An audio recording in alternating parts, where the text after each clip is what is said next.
The Bronze Serpent. Dear friends, in today's story, we will look at the end of Aaron's life and the Israelites' journey. Now they have reached Mount Hor. God said that because of their disobedience at Kadesh, Aaron would die here.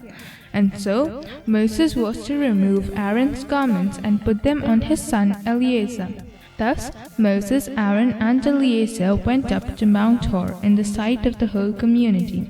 Moses removed Aaron's garments and put them on his son Eleazar. Then Aaron died there on top of the mountain. Then Moses and Eleazar came down from the mountain. When the whole community learned that Aaron had died, the entire house of Israel mourned for 30 days. Then they continued their journey. They traveled from Mount Hor along the route to the Red Sea to go around Edom, because Edom would not let them go through their territory. But the people grew impatient on the way. They spoke against God and against Moses. Not only did they say that Moses brought them out to die in the wilderness, but they also complained about the manna that God gave them. Earlier they said it was like wafers made with honey, but now they called it miserable food. They hated the manna. Then the Lord sent venomous snakes among them. They bit the people, and many Israelites died. Realizing the mistake they made, they came to Moses and asked him to pray that the Lord will take the snakes away from them. Instead of taking the snakes away from them, the Lord provided another solution. The Lord told Moses to make a snake and put it up on a pole so that anyone who is bitten can look at it and live. Many might have died because they did not believe that looking at the bronze snake would save their life without getting any treatment. When God says something, our blind obedience to the word of God is better than reasoning, and that needs faith in God.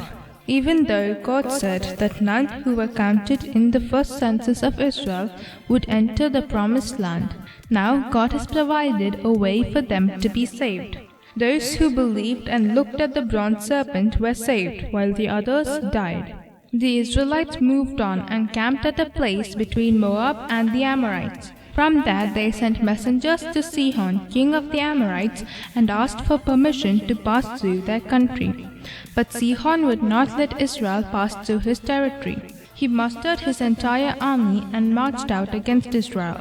Israel, however, put him to the sword and took over his land and occupied it. Then they turned and went up along the road towards Bashan.